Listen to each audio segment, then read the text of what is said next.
Alright, welcome back sa ating The Beast Driving Mode Part 2. And I'm gonna show you kung gaano kalupit si Beast pagdating sa kalsada. Watch and learn.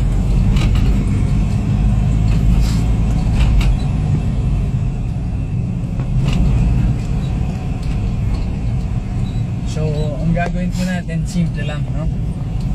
Nasa likod po tayo na itong Avanza na to. Para maunahan natin siya, kailangan makakita tayo ng konting siwang lang. Siwang. And, kumari ito. No? Tapos, didikit natin siya ng konti sa kanan. Tapos tatakutin natin siya ng konti para nandun na siya sa likod.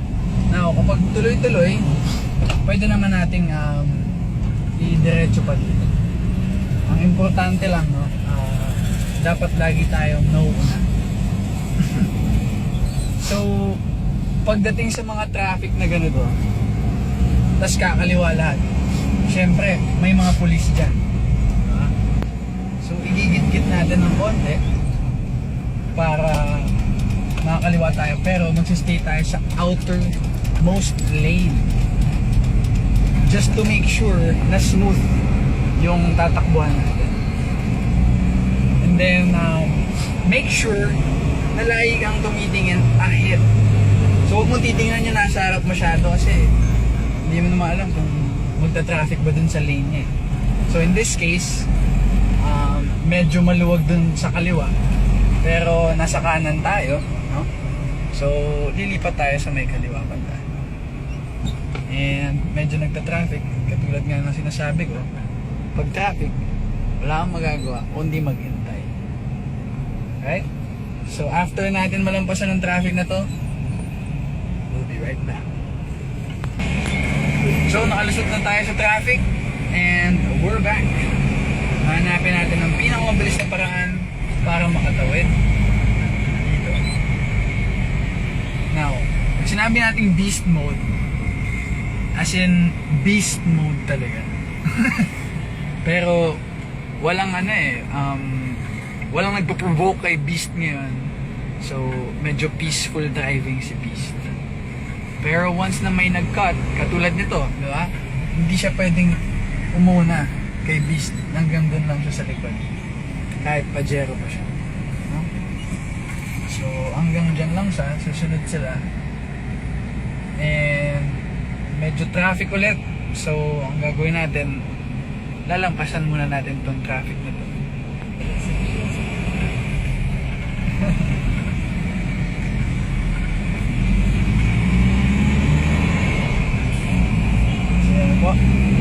We're back and it's time to rock and roll.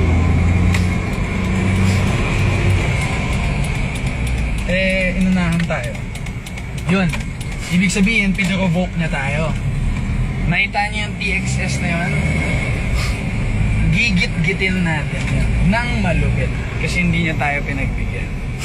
And I'm gonna make sure he's gonna bleed. So nakita siya, no? So yan yun taxi na gigit-gitin natin. At bago tayo umabot sa mga billboard na yun, na bad trip na siya. And that's a guarantee. So, medyo traffic pa, no? We'll be right back.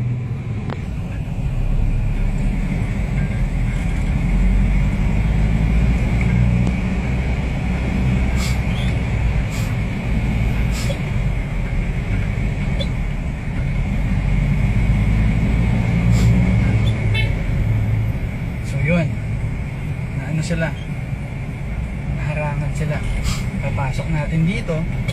Tapos ang gagawin natin, simple lang. Babanggayin na niya si Kuya. Yari sa akin. Hindi sigurado mo siya yan. Tinan mo, may gusto sumingit.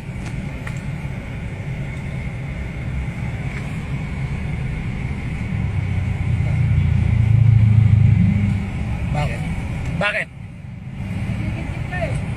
Bakit? Ha?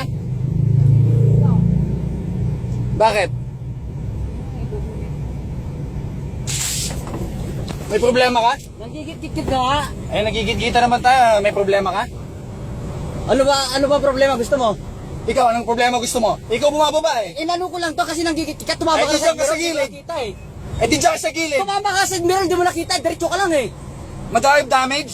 Hindi naman na tumama damage, eh. pero matatama ka na nga eh. Ano problema mo, ha? Ano problema mo? Problema mo. Sila sabi ko lang kung nanggigit ka, tumatama ka na side mirror, di ka ano eh. Anong problema? Ano gusto mo? Ah, Ikaw, anong gusto mo? ikaw, ang may... kung anong gusto mo. Ikaw, ikaw, anong gusto Ikaw, mo? kung anong gusto mo. Dito na.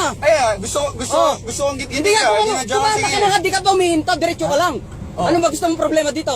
Ikaw, Ano, sige bumaba ka, may problema tayo.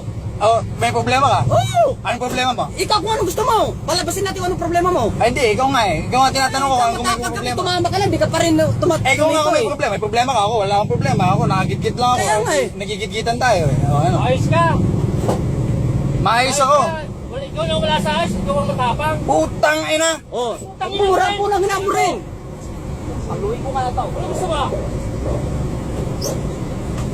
Ano gusto mo? Halika dito. Buwaba ka.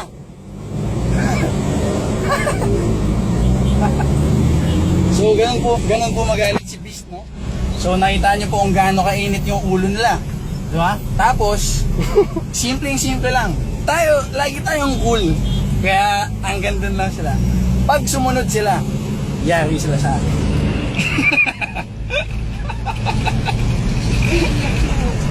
Di ba? So, pagdating sa mga ganyan, sisiguraduhin ko sa inyo, nakita niyo sa mukha niya, nanginginig sa takot, di ba? Pero tayo, syempre, cool lang tayo. Dapat, pag nasa kalsada ka, lagi kang cool. Pag hindi ka magaling sumingit, huwag ka mababad trip. Kasi pag ako nasingitan ako, hindi ako mababad trip. Pero siya, wala siyang magagawa. Tumama yung side mirror, parang namatay yung anak niya eh. So, nandito na po tayo. And that's part 2.